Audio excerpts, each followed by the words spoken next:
Hello everyone, welcome to your Xur Stock check for the weekend of May 5th, 2017. He is in the Vanguard room, over to the right, by the mission kiosk.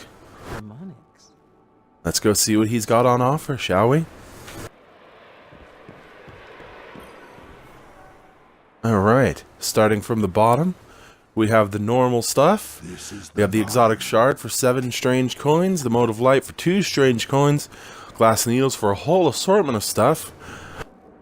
We have 5 3 of coins for 7 strange coins, 10 heavy ammo cents for 3 strange coins. We have 3 heavy ammo cents for a single strange coin. We have the void drive and the plasma drive for those blue spares, nobody really cares. And we have our exotic weapon bundles, Monte Carlo and the Royal Flush. And we have the Zalo Supercell with Shock Hazard. Both pretty decent auto rifles. Apparently he's in an auto rifle mood this week. Although they're a little more expensive together than they would be if you were to buy them separately. And, exotics are pretty common these days. I'd say you could probably skip these, to be honest, unless you really, really want them, because, they're both pretty decent guns. Yeah, it's kind of up to you at this point. Leave that one in your hands.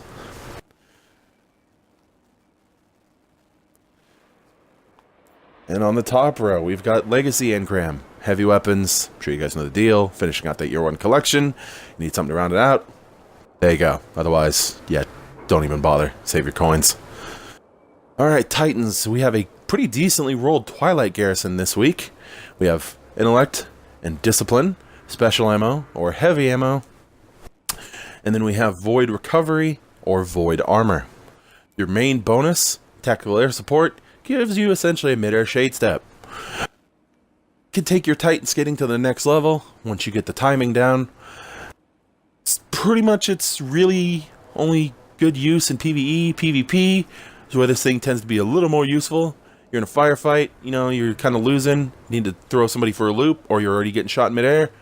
Use that evade. Might throw them for a loop. There you go. Hunters, unfortunately, we've got the Don't Touch Me's this week. Intellect and Strength, decreased melee attack cooldown time, and bonus grenade energy on melee hits. And then we have Auto Rifle and Sniper Rifle reload speed. Your main bonus allows you to go invisible when you take melee damage. Pretty useless in PvP, because chances are if you're getting meleeed, you're probably gonna die, and yeah. PvE, it's really only useful in Crota's End, in the Abyss section, and even then, I'd say you could probably skip it. Most people have that encounter figured out by now. This exotic really needs some love, and being that we're so close to Destiny 2, that's probably not going to happen. Say if you need it to build up the collection, grab it, otherwise just skip it. Warlocks, Void Fang Vestments, again, decent roll. Intellect and Discipline. We've got hand cannon ammo or fusion rifle ammo, arc burn defense, and void armor, which stacks nicely with this exotic, given that its main bonus helps void walkers. We have Hungering Void, allows you to spawn with full grenade energy, and gives your Axion Bolt 3 seekers instead of 2. PvE, not the best exotic.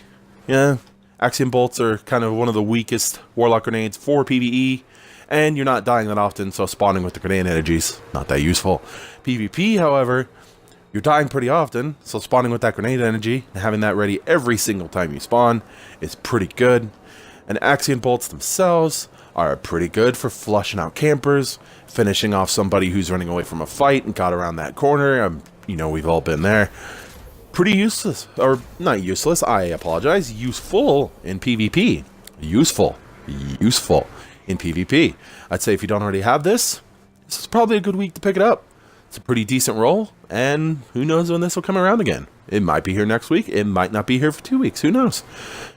Again, if you play a lot of PvP, like myself, especially nowadays, going into Destiny 2, pick it up. The weapon this week, the Mida Multi-Tool.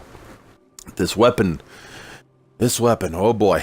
I'm sure we've all raged at this thing countless times, because there always seems to be one person in a match using it. That being said, however, this gun is a staple of the Crucible, and has been for the majority of Destiny's life. Its kill time is pretty good, being that a scout, its range is pretty good. Fires on a hair trigger, so it can fire pretty quickly. The only downside is its stability can be a little jumpy, but If you play a lot of Crucible, probably use a lot of scouts and pulses and longer range weapons. I'm sure some of them have lower stability and you probably know how to handle it. That being said, if you don't already have this gun, I would highly recommend picking it up. It's definitely worth your coins. And that is it. That is our Xur inventory for the weekend of May 5th, 2017. Thank you all for viewing, and I'll see you in the next one. Farewell.